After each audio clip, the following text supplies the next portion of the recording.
Good day mga ka-learners! This is Sir Arnold and we're going to have another learning video na talagang magagamit mo sa iyong pag-aaral. Kaya ano pang gagawin natin? Let's proceed now to our main discussion. Now, let's talk about the Earth's internal heat. Actually mga ka-learners, when we say heat, the energy plays a vital role in our planet talaga. It is one of the extreme factors in what makes the world livable. It is one of the extreme factors in what makes the world livable talaga. If you think of a volcano, you know Earth must be hot inside talaga.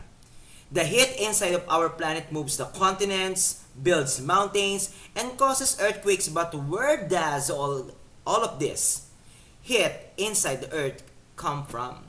Yan ang pag-uusapan natin ngayon mga ka-learners. So for our main objective for this learning video, describe where the Earth's internal heat comes from. Another, identify the sources of the Earth's internal heat, namely radiogenic heat and the primordial heat. Also, describe the parts and function of the Earth's interior. And the last one is describe the processes of heat transfer in Earth's mantle. Now, on our next slide, meron tayo ditong simple activity. In this activity, you will try to label the diagram below with the names of each layers. Then, if you have some time, you can include a brief description of each of the following. So, mga ka-learners, ano kaya sa tingin nyo ang mga layers na ito? Okay, now let's reveal the answers. We have the crust, the mantle, and the core. So yan ay ilan lamang sa mga layers natin na we are all very familiar na. Let's talk about the crust. Dahil usapang crust tayo, the crust describes the outermost shell of a terrestrial planet. Ito yung pinakamanipis, 40 kilometers or 25 miles deep ang crust natin. Ang 1% ng Earth's mass, it contains all known life in the universe. So yung 1% na nakikita mo na yan po yung nasa paligid natin. The Earth has 3 layers, the crust, the mantle, and the core. And the crust is made up of solid rocks and minerals. Usually, it's basalt and granite. The crust then, meron siyang iba't ibang uri. On Earth, we have the primary crust. The primary crust, it forms when solidification of a magma ocean. Toward the end of planetary accretion, the terrestrial planets likely had surfaces that were magma oceans. Kapag sila ay nag-cool down na, nagsusolidify sila para ma-form yung crust. Ang secondary crust naman natin is formed by the partial melting of mostly silicate materials in the mantle. And so it's usually basaltic in composition. This is the most common type of crust sa iba pang planeta na meron sa ating solar system. Tertiary crust, on the other hand, is more chemically modified than either primary or secondary. It can form in several ways like yung mga igneous processes and also erosion and sedimentation. The crust is mainly composed of silica and aluminum. And of course, itong acronym natin na nakikita nyo sa ating slide, SIAL, it is used to refers to the lithosphere, which is the region comprising the crust and the uppermost solid mantle also. Usapang crust pa rin tayo, we have 2 kinds of crust. We have the oceanic crust and the continental crust. Ang oceanic crust, mga ka-learners, is found under the oceans. And it is about 4 miles thick in most places. Ito yung nasa ilalim ng karagatan or mga anyong tubig natin.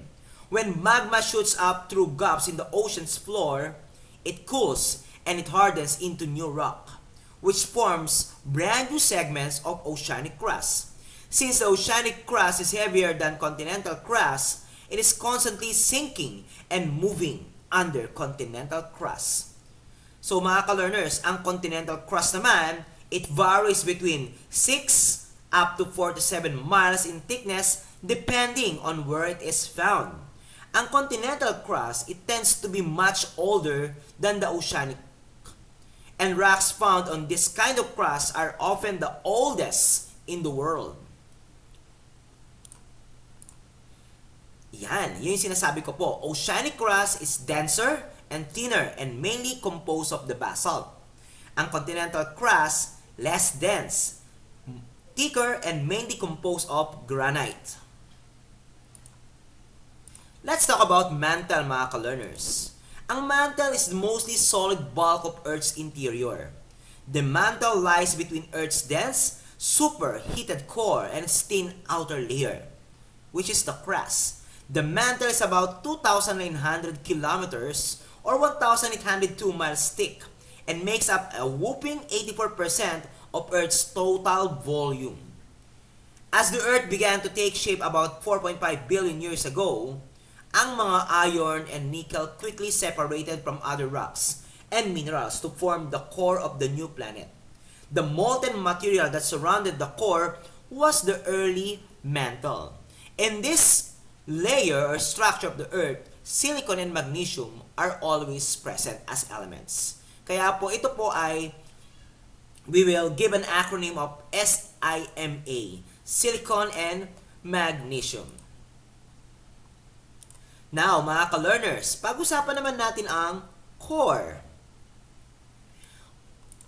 Earth's core is the very hot, very dense center of our planet. The ball-shaped core lies between the cool, brittle crust and the mostly solid mantle. The core is about 2,900 kilometers or 1,802 miles below the Earth's surface. At meron tong radius na 3,485 kilometers or 2,165 miles. Ang core natin ay nahahati sa dalawa. We have the outer core. Ang outer core is mostly composed of liquid iron and nickel. Again, liquid iron and nickel. About 4,500 degrees and 5,500 degrees Celsius. The liquid metal of the outer core has very low viscosity or sobrang lapot talaga, meaning it is easily deformed and malleable. It is the site of violent convection. It is the hottest part of the core. Actually, umaabot ito ng 6,000 degrees Celsius, as hot as the surface of the sun. On the other hand, mga ka-learners, ang inner core naman is a hot, dense ball of mostly iron. Ang temperature dito is about 5,200 degrees Celsius. The pressure is nearly 3.6 million atmosphere.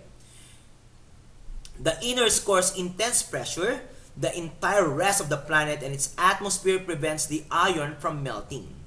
The pressure and density are simply too great for the iron atoms to move into a liquid state. Because of this unusual set of circumstances, some geophysicists prefer to interpret the inner core not as a solid, but as a plasma behaving as solid. Here, meron tayong iron and nickel, kaya gagamit tayo ng acronym na NIFE. Let's talk about the primordial heat and radiogenic heat. These are the sources of heat in our planet. The Earth's internal heat is its greatest source of energy.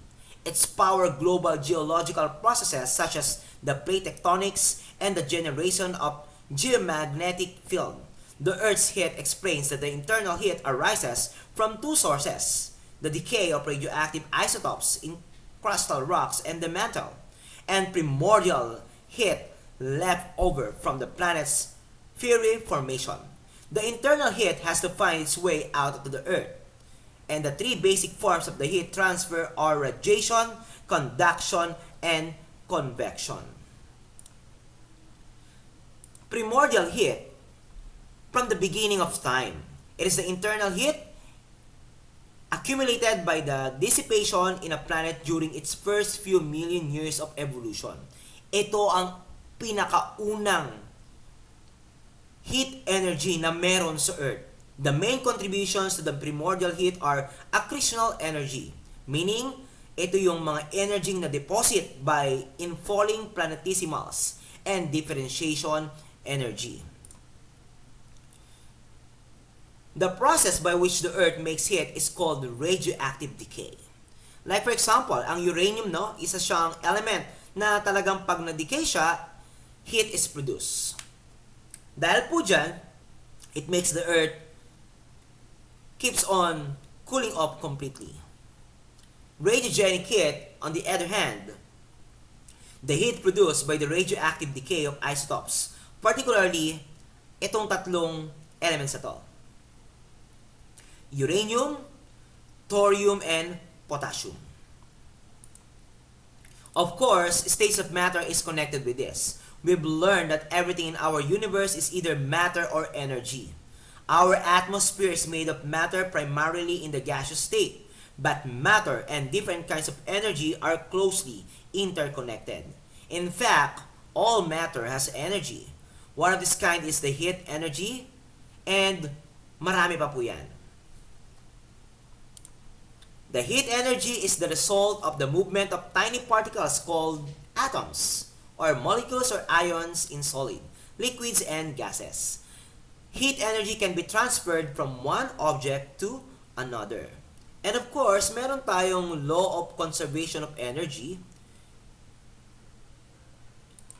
Yan. Law of conservation energy, mga ka-learners, it can only change between different types of energy.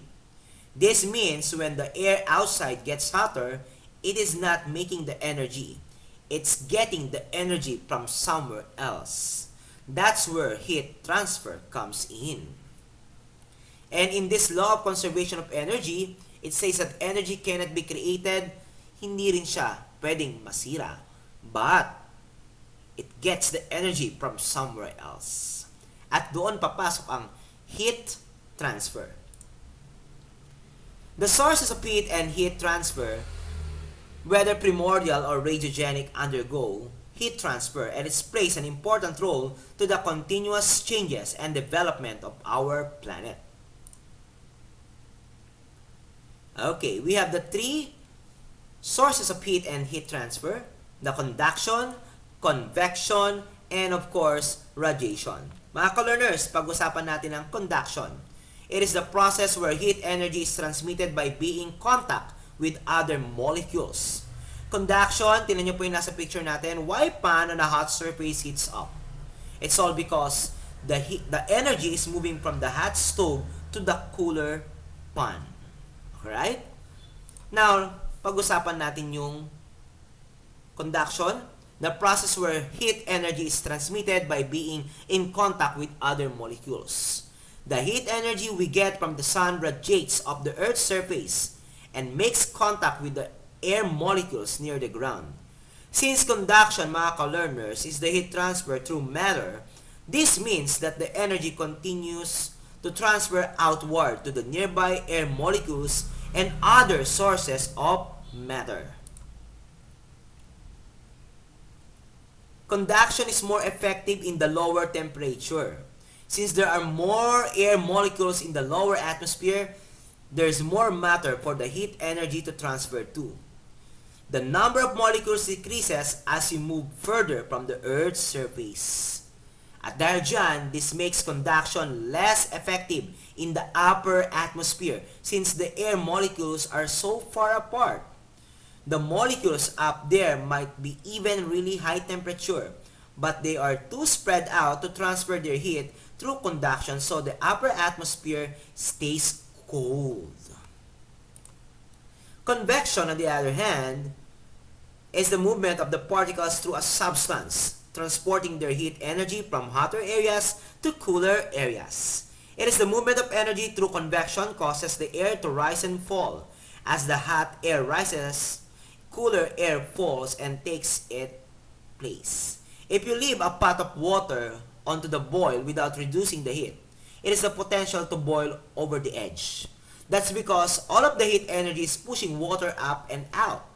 When you turn down the heat entirely, this stops the flow of the heat energy and causes the water to settle back down. It also applies same to the air in our atmosphere. Radiation, the heat energy on Earth comes from the sun. It warms up our atmosphere through a process called radiation.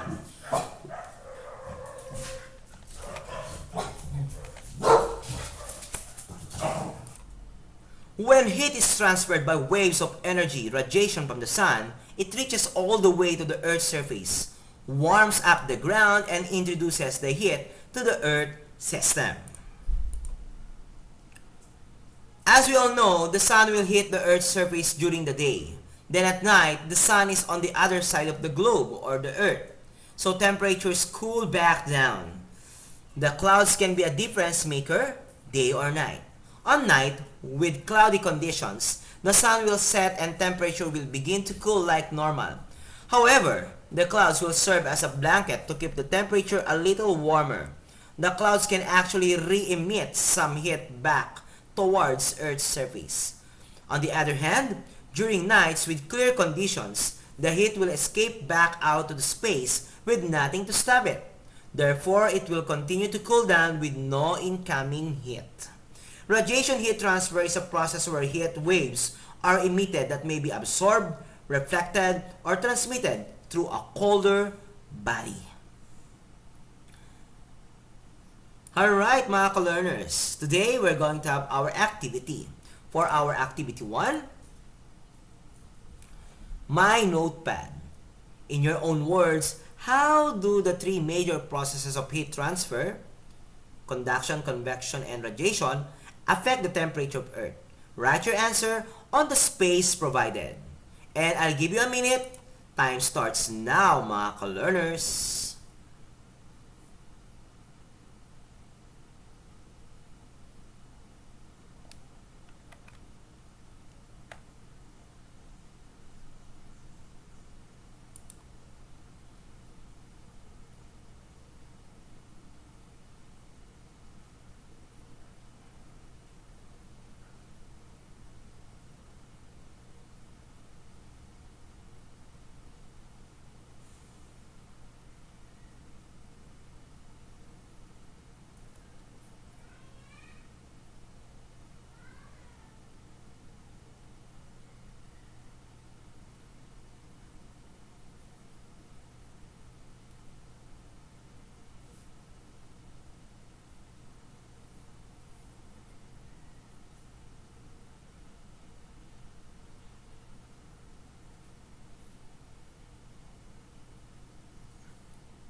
Time is up mga ka-learners.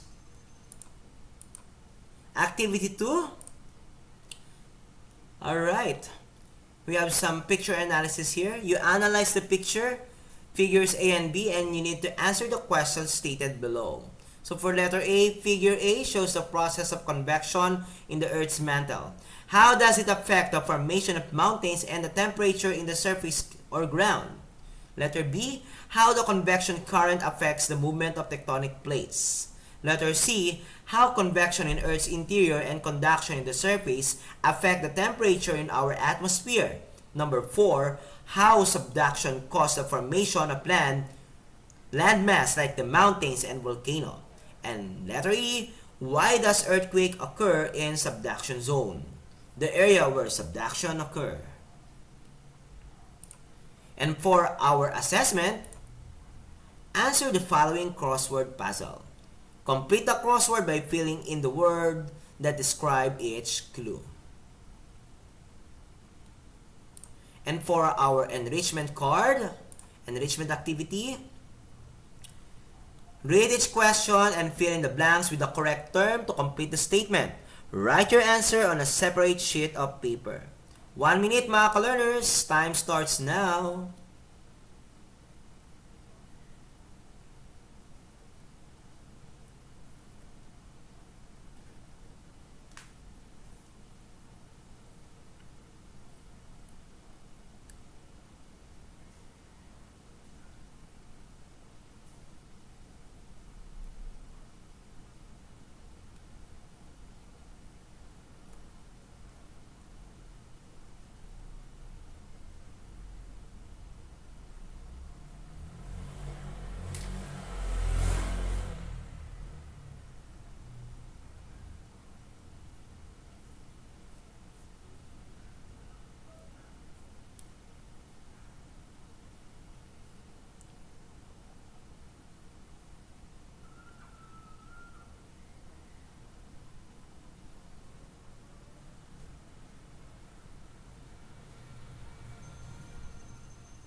Time's up mga ka-learners!